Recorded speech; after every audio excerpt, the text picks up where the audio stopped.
Chairman and CEO of the X Prize Foundation. He's also one of the founders of SEDS. So I'd like to introduce Peter Diamandis.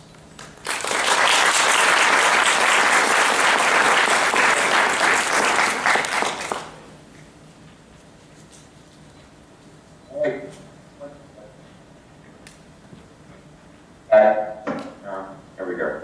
Can you guys all hear me okay? Yeah.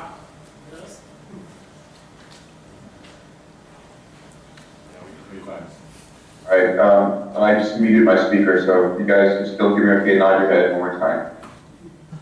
All right, thank you. So, good morning. It's a pleasure to join you, and I'm sorry I'm not there in person with you. I'm actually the first executive program for Singularity.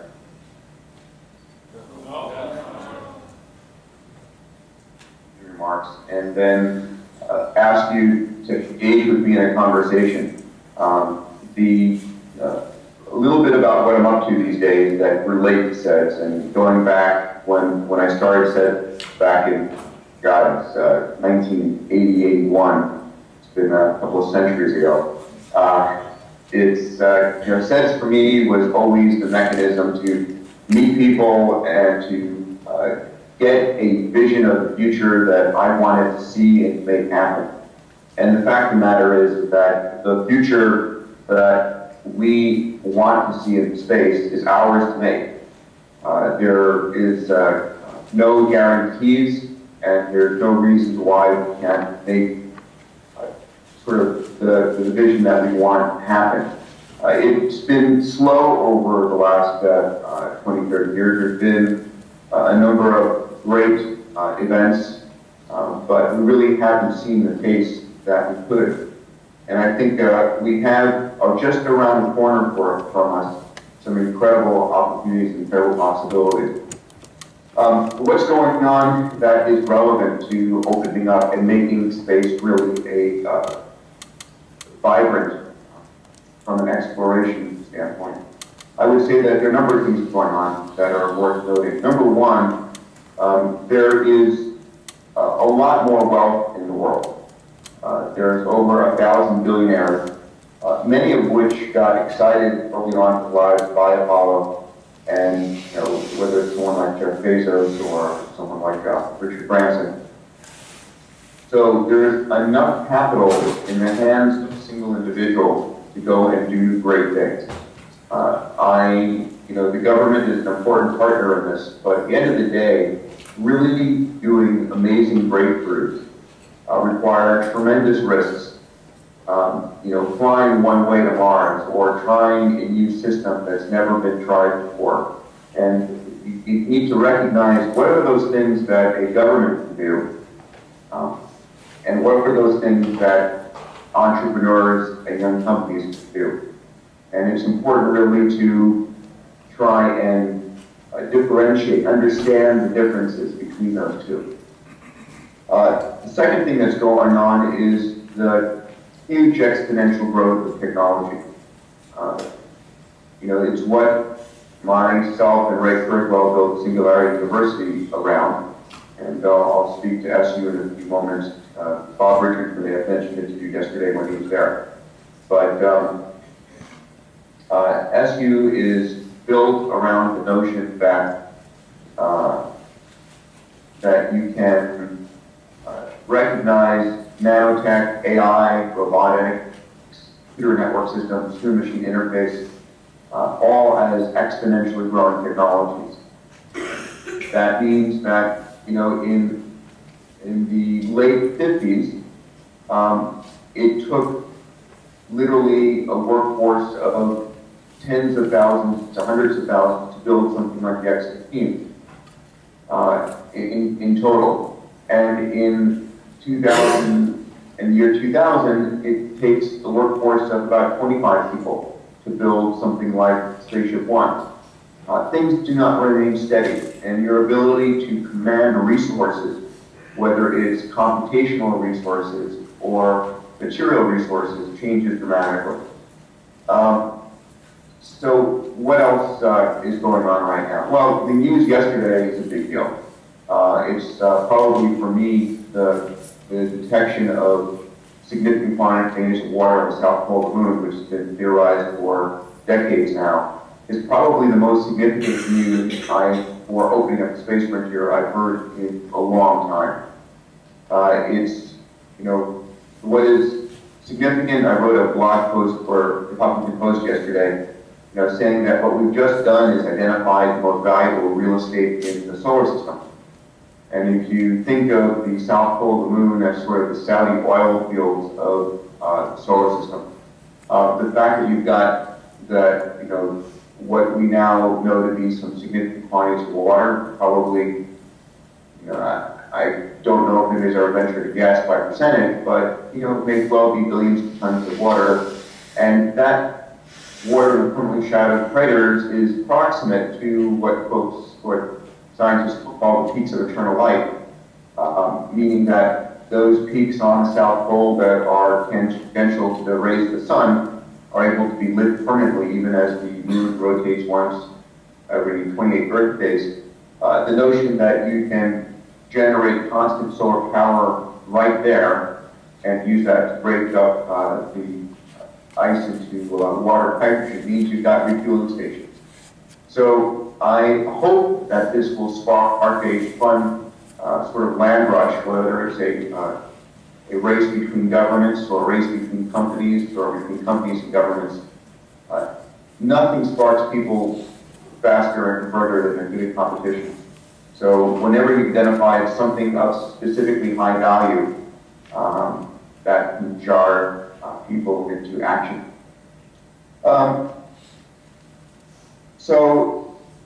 Those are important elements.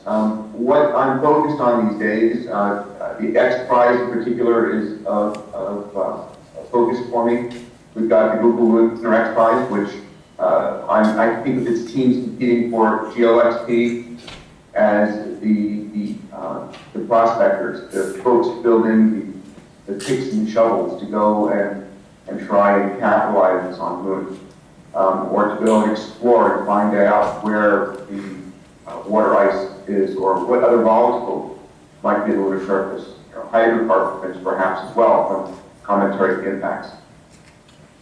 In the X Prize world, I'm also trying to work on another prize that I've got sort of conceptually in development. I call it the Beam Power Launch System X Prize.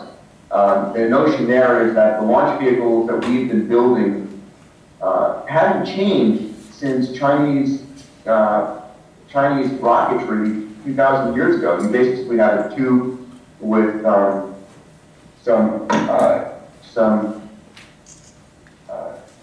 fuel inside the tube, and you burn it and you exhaust hot gases out the other end. I mean, that's, the Atlas V is a far more beautiful and capable and complex and more expensive system than a small fireworks rocket, but the basic concept remains the same.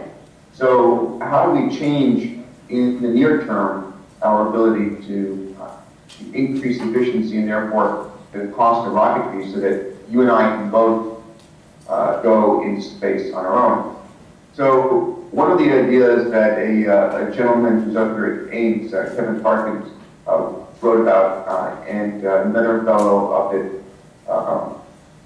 at RPI, Lake Miserable, has done some experiments with, is the idea of keeping the energy source for the rocket on the ground, whether it's a laser or a microwave beam, and then transmitting the energy to the rocket so that it's transmitted to the rocket where the rocket has on board it a receiving antenna and a heat exchanger. So you can imagine a rocket that's literally all fuel, or put it a different way, rather than carrying your oxidizer with you, you're able to bring a much larger mass fraction, 20, 25% instead of 2 or 3%.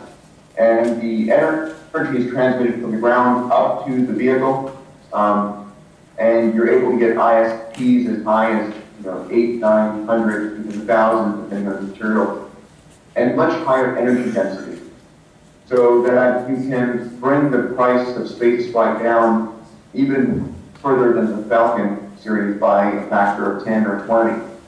So you start getting into the point where a individual flight to space might only cost $1 million versus, what I imagine on a Falcon might be $20 million, and which on a Soyuz today costs about, $4.5 million.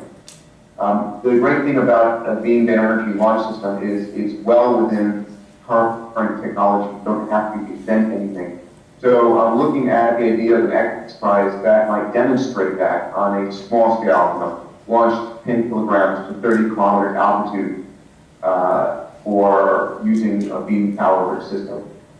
So that's a cool idea in the XPRIZE world that we're looking at. On the Space Adventures and Zero G world, Space Adventures has just launched its 8th customer orbit. It's a company I co-founded back in '96. It is, the price tag for a orbital flight is now up to about $45 million for Soyuz. Started at $20 million. I mean, you guys probably all know this already, but the cost of rocketry, of putting humans in space, it's not the fuel, and it's not the structure. I mean, the fuel for a Soyuz, Soyuz costs probably about $100 million per flight. The fuel cost for a Soyuz is less than $1 million.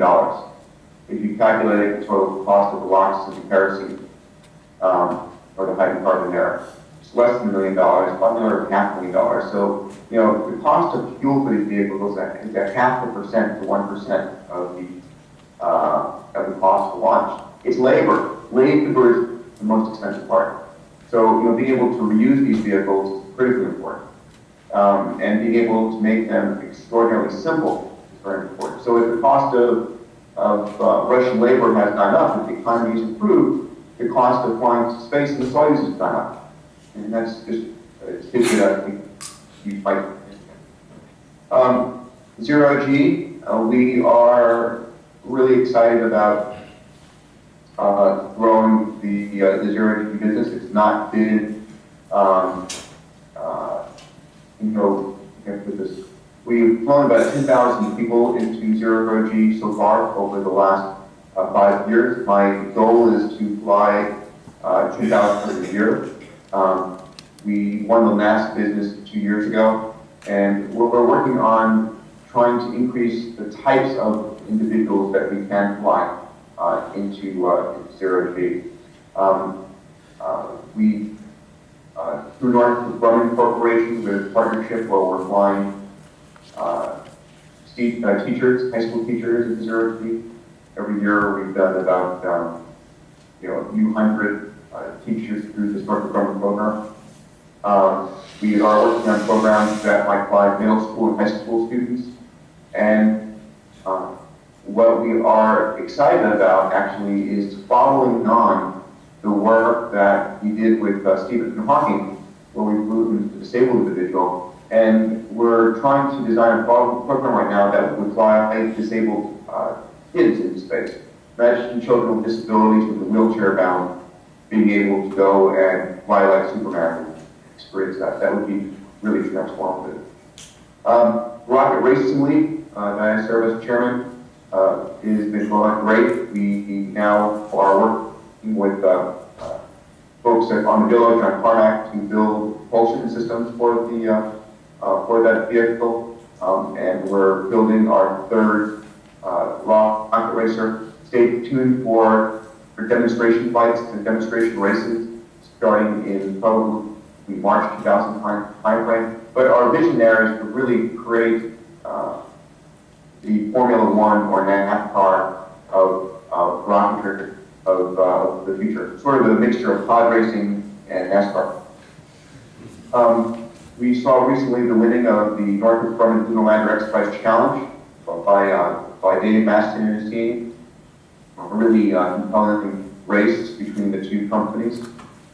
And so, I mean, those are the companies. The Singularity University is, I hope many of you might consider, as well as International Space University, consider Singularity University. SU, where I am right now, is up at NASA Ames. We have a program that runs 10 weeks this summer, mid-June through third week of August. And at SU, what we do is you come in, an expert in one field, and we teach you about a range of different areas. So you'll come in and study all of the following fields: nanotechnology, AI, robotics, computer network system, bioinformatics and biotechnology, medicine and human-machine interface, and neurosystems, space and physical sciences, policy, law and ethics, and business and entrepreneurship. And the goal is that these are fields that are exponentially growing, and that if you want to do something really big in the world, we're going to go mine asteroids or terraform Mars or go and solve issues around clean water or poverty. These technologies and exponential growth give you the handle, the ability to go and do big things that only large amounts of money or large workforces could do before. And now you can do these things with small groups and less money because the tools you have are so much more powerful. So let me pause there and really engage in the fun part here, which is the Q&A. If you could, when you ask your question, I'd love to know your name and where you're from, and let's cover any of these subjects or ask me your, whatever you want. So let's go from there. I'll unmute and let's get in the conversation. Okay. Hey, Peter, Ryan Kobrick, and I'm going to help moderate this for you. I'll just wave. Hey. So actually going to one-up that. If you've got a question, come down here so Peter can see you on the camera, because right now it's just like a little dot on the screen. So I guess we'll just start taking questions. So who's got questions for Peter? I'm sure you all do. Don't be bashful. He won't bite. He's on the other side of the screen. So here, come on up. If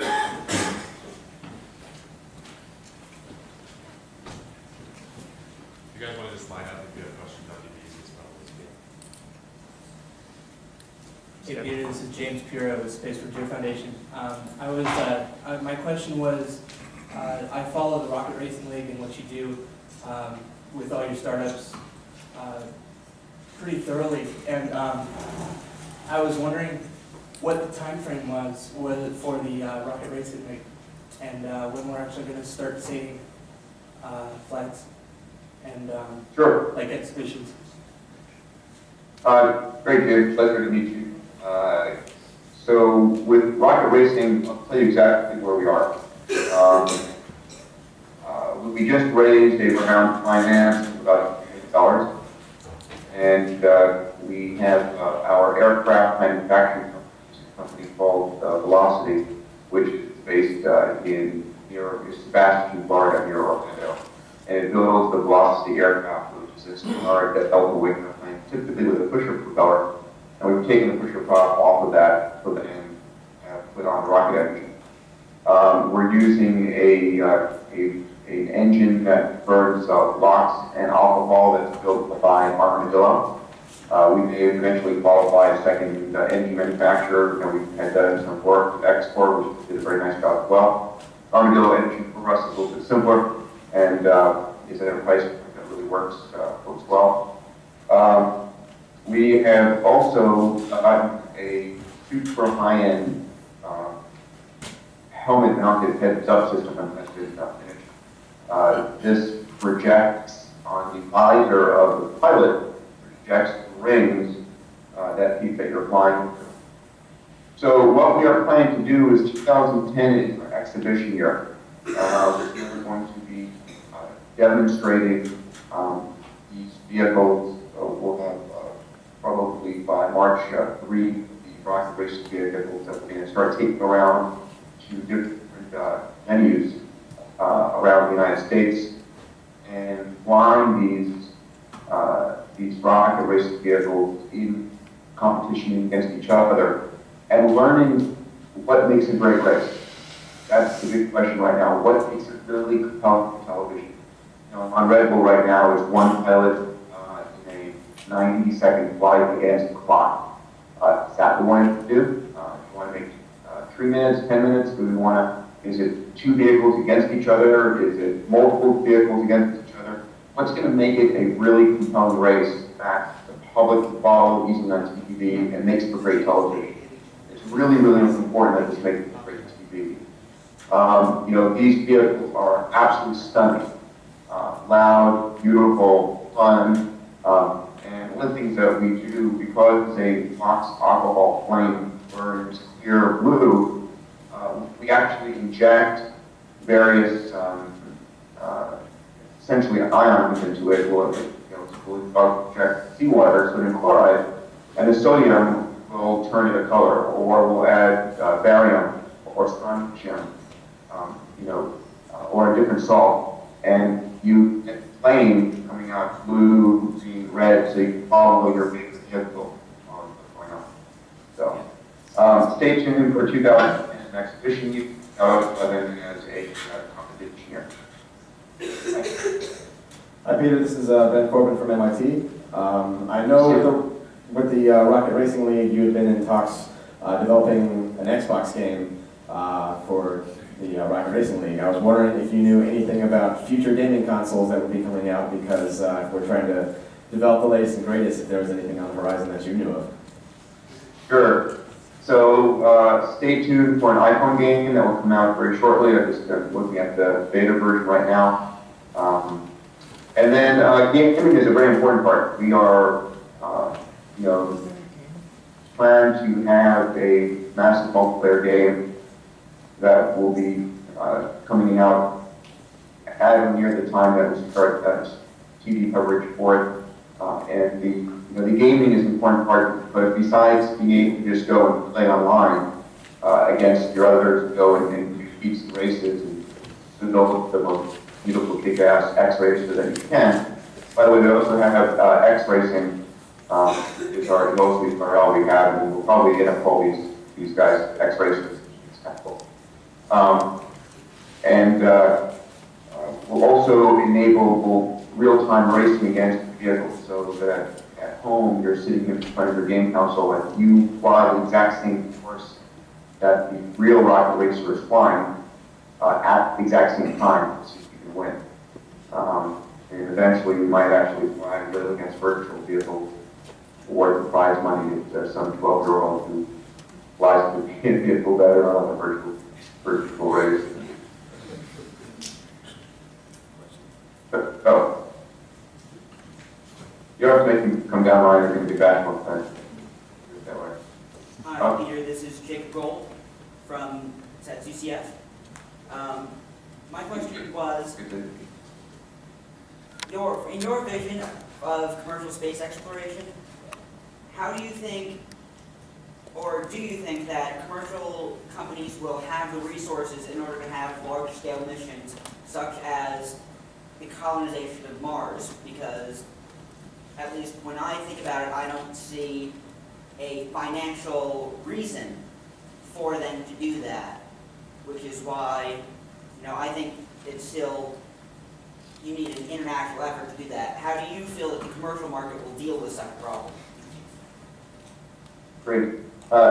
Jacob, it's an excellent question. And by the way, I just talking to your dad the other day, so say hello when you see him next week. So two things. Number one, and again, it's really a very, very important question. It's something to think about a lot. Number one, I don't know that governments will ever undertake the risks involved in the colonization of Mars. I don't know that it may happen. I just don't see it happening right this minute. It's very risky to go do things like that. In fact, I think the best way to go to Mars without any question is a one-way mission. Forcing people to come back increases the complexity, the orders of magnitude, as well as the cost, as well as the failure rate. So, going on that one-way mission, and there will be thousands, if not hundreds of thousands of qualified people who would want to go and do that. So, I go back to my opening comments, which is that there are two things going on right now that enable that sort of large-scale effort. One is huge concentrations of wealth. You could imagine that someone like a Paul Allen, Larry Page, or Sergey Brin, with had the desire, the wealth, could do something like that. The second is the ability. I had put forward some ideas years ago. I think they published one of these days about the notion of creating a population of I call it the Mars Citizenship Program, where you can imagine 100,000 individuals who got together and grouped their capital, and were able to fund a mission amongst themselves to go. What's different right now is the notion that you can, in fact, as a private individual, purchase and acquire propulsion, that the technology involved in I won't say terraforming, but involved in building small, viable human exploration systems from biotech, nanotech, and AI and robotics are becoming far more capable and far cheaper on an exponential curve. So I think that it is going to follow, humans tend to repeat their patterns. And the pattern that I see is the pattern from the 1500s, where it might be single individuals. Queen Isabella had the advantage of she lived in a dictatorship, basically, a monarchy. She didn't have to worry about what a few other 100 congressmen or senators thought about. But you end up having things like the East India Company. You have corporations formed to explore.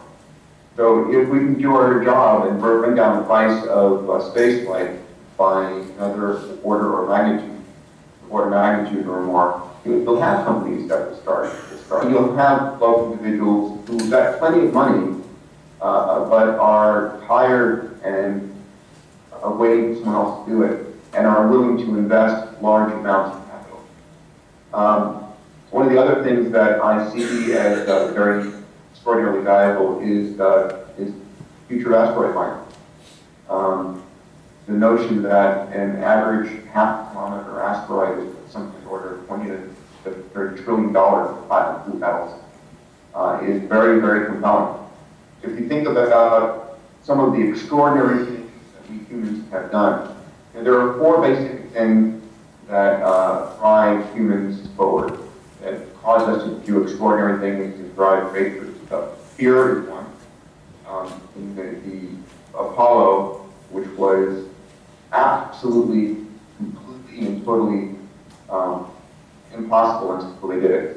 8 years to go from never having flown anybody into space to landing on the moon from 61 to 69 was extraordinary. And it was driven by a sense of fear, post-Sputnik, post-Gagarin, and a willingness to take risks that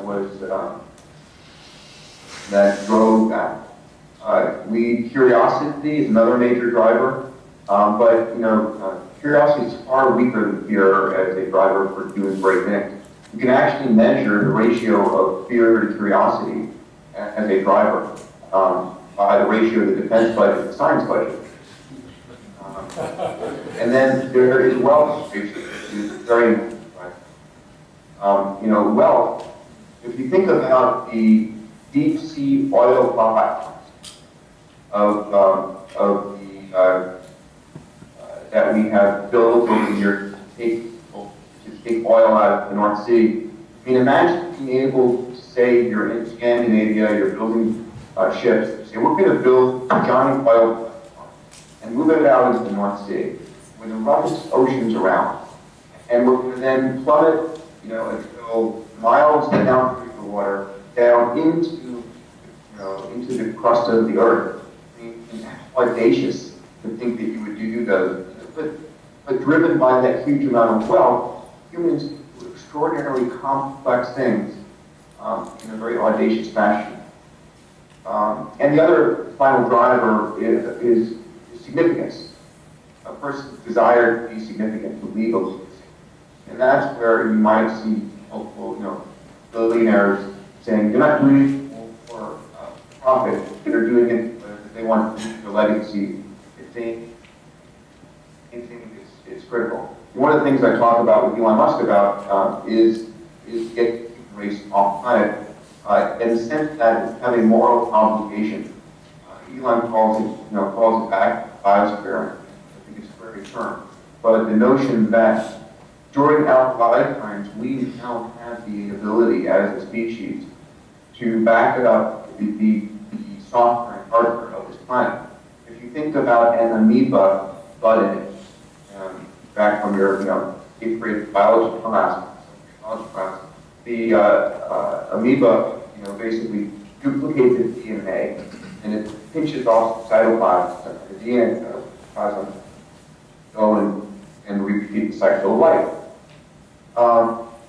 What we have the ability today is to duplicate information on the internet, which is DNA, if you would, information set of this living planet, and the ability to break off and even the genome of Earth.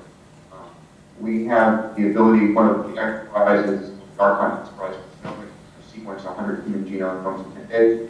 Rapid genome sequencing is right around the corner, and we'll be able to sequence 1 million species on the planet, have a data bank that says, okay, here's 1 million species to complement the species you're as you go off on your journey to go back to lives. So I think one thing that's important for all to recognize is we are alive during one of the most compelling periods of human history ever. It's during our lifetime that human race is irreversibly going to move off this planet.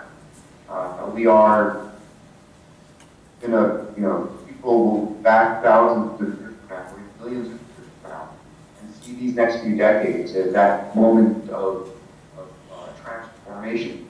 The last time this happened is when the lungs moved out of the oceans of the planet. So that's the way I think about these things. I think companies going out for the tremendous wealth, and billionaires to be made in space, individuals who are seeking significance and willing, wanting to go and do great things. Hope Jacob that. Thank you. Hi, Peter. This is Craig from the University of Illinois. You're talking about different ways to get rockets to outer space. And I was wondering if you thought that scramjet research was a good idea for launch vehicles, or if you thought there was a better option as a viable way of getting there.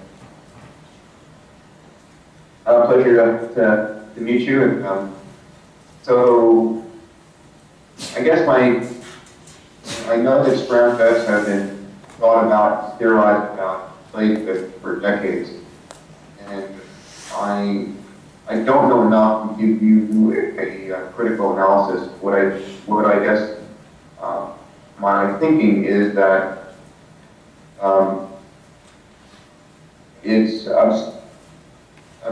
I'm gonna have to. I'm gonna bullshit you. I don't know enough to give you a real answer. So the only thing I can say is why technology, the concept of technology has been around for a while. Why hasn't it been further exploited? But I think, but it's probably one of the most important things is going to be to create the marketplaces first, and then once the marketplaces are marketplaces, we're going to see a growing number of technologies being demonstrated to try and gain access to those. So I'll leave it at that. Thanks, Peter. I'm Blake Cookmauer from University of Arizona, but for the last 2 years, I did a lot of the video production for the Astrobotic X Prize team in Carnegie Mellon, Pittsburgh. And one of the big things that the team leader, Ed Whitaker, was always mentioning about the X Prize was that it was really you're making a robot that's basically a movie-making robot that you're sending to the moon. And I always question this whole idea of traveling 500 meters and broadcasting back HD video as actually a movie-making thing that people would actually tune in to see. And you talked a little bit about the Rockets Racing League and how your question what's going to make good television. And I really want to know what you think good television is on the moon. I mean, is it going to be like not going to get to the point where people are going to watch it unless it's astronauts in like a reality TV show, or is it going to have these robots walking around? I mean, what's going to be good television on the moon that we're going to see in the coming years? Sure. So why is it important for us to require the image system and mobility? Why do we write those rules? It's important to recognize that the exercise needs to be very important, it needs to be compelling. People get excited about it, and it transforms what is possible. What we're trying to do is create a competitive race, a race between teams, and even a race between these teams and the government mission, not for the purpose of trying to do anything else than make it exciting for people. We intuitively like races. At the end of the day, I think the notion that YouTube generates has its own space mission is what we're looking at here. We're looking for people to build ownership, ultimately bring the price of sex places down by orders of magnitude, where a moon can cost $50 million instead of $500 million. So that you can do 10 of them a year instead of 1 of them a year, or so that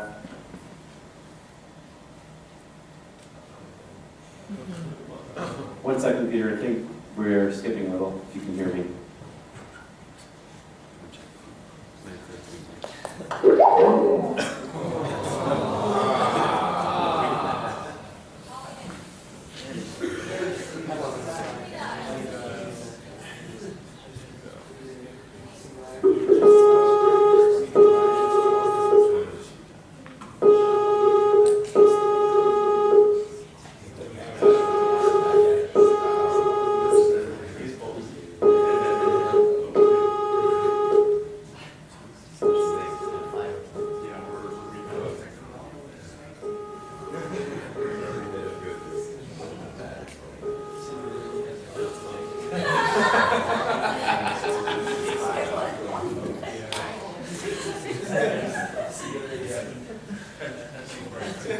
Started with Peter.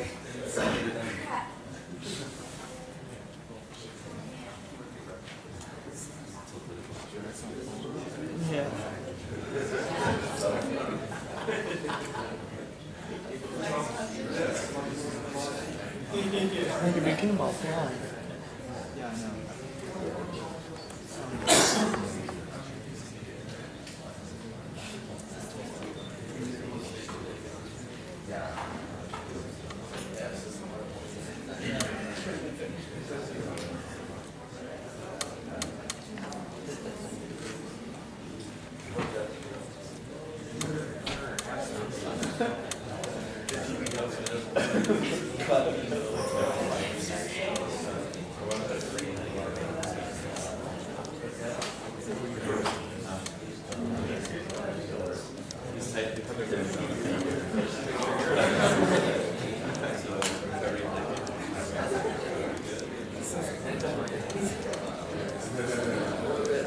Call him again. Yeah, you too, Chris. Hey, call him again. Yeah.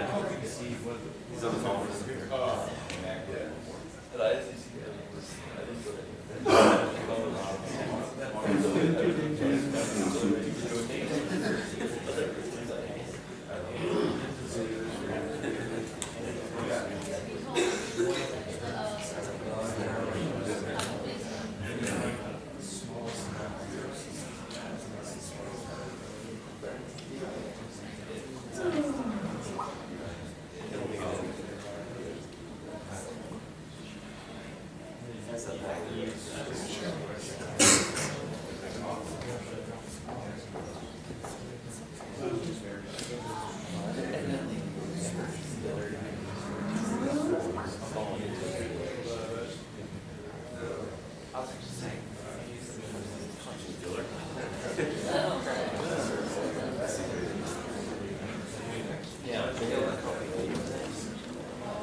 So I guess I'll say a few things for XPRIZE. I worked with XPRIZE for 3 different, 2 of them were internships, one of them was a small contract.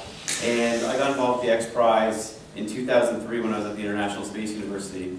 And so Peter and Bob Richards, who we heard from yesterday, are 2 of the 3 co-founders. And today at lunch we're having an ISU lunch where you'll hear more about the programs. But it was definitely one of those changing points for me because I knew I wanted to be involved in space and human space flight, but I didn't really know what I wanted to work on. And by going to ISU, I got a really good idea of the big picture of how things sort of fit together and what kind of areas I would want to work on.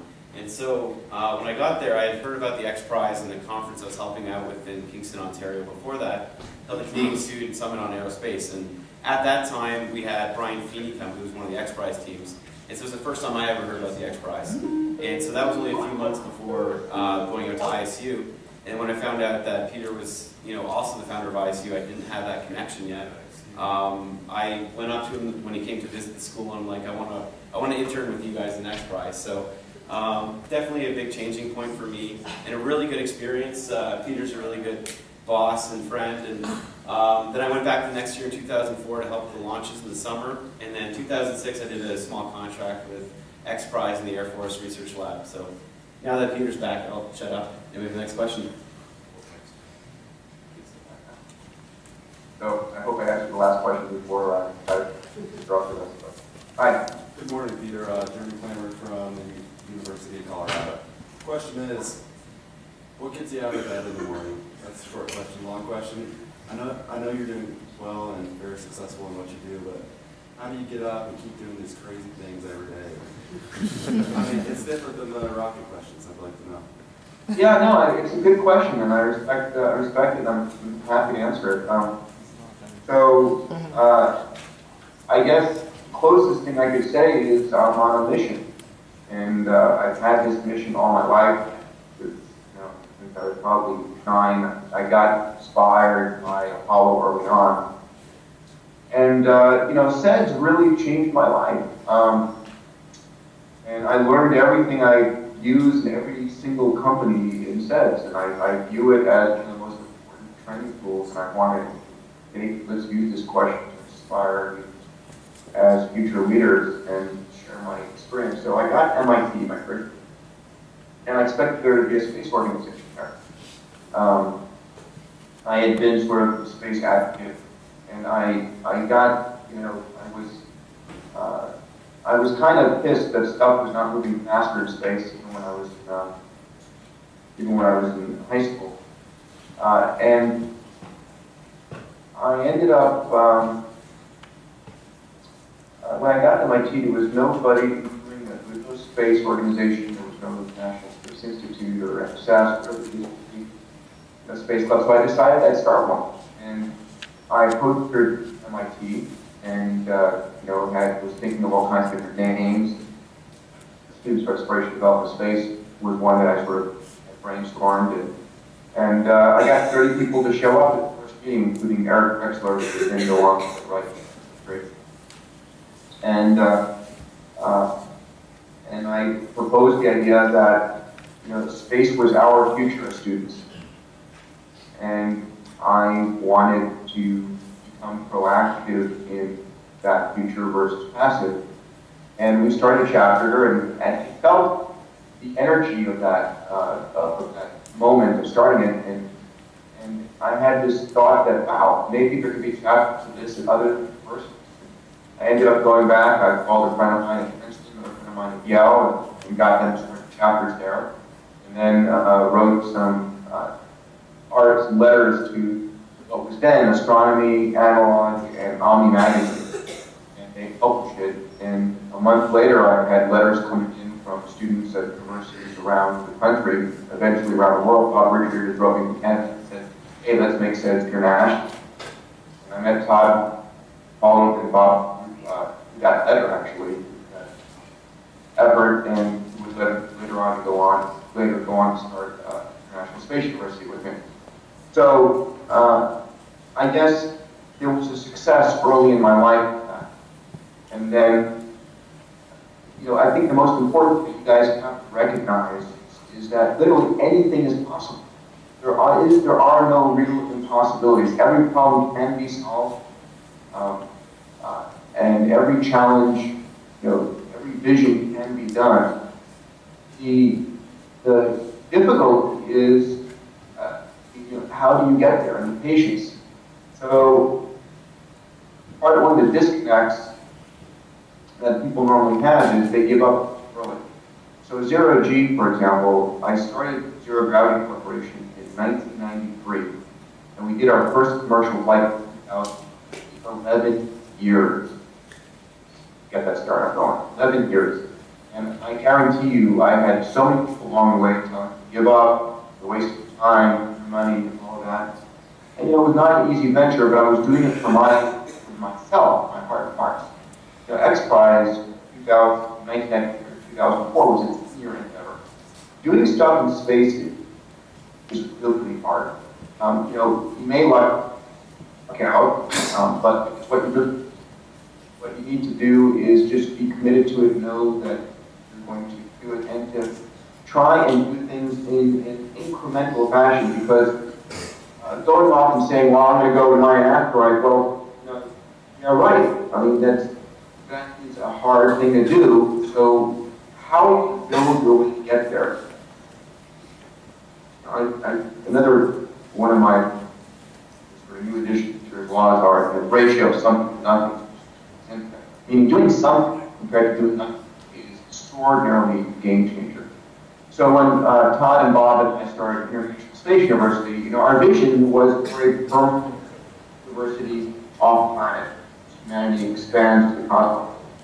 But the realization was it wasn't going to be time here. So instead, we created a stage vision of getting there. Stage one was a going off summer program, which we did at MIT in 1958. And that was something that we raised $1 million for, able to make happen. You know, the next part of that was doing it in locations. And we did the next one in Strasbourg, and then in Toronto, and then in Toulouse, and Kyushu. And then the next growth phase was in campus, in Strasbourg, and eventually we'll get to a rural campus too. But the ability for you to say, I've got this vision of the future. It's important to have that long-term vision, guidance that really drives you, that inspires you, that makes you get up in the morning, or you know, at 3 o'clock in the morning when you're exhausted, want to give up. Keeps you going. You have to love what you do. It's the most important. You have to love what you don't love it. You're not going to stick around long enough to go into. You have to choose that you do, whether you're getting paid for it or not, because that's what it's going to take for you to go through things happen. So I hope that answers your question. Again, enamored by the things I do. I love it. I love it. And that moment of creation. I love putting together people for that dream, and I love charting a path of achievable things on the way, but inspired by the long-term vision. So, yeah. Okay, Mr. Diamandis, I think that's all the time we have, so thank you very much for your time.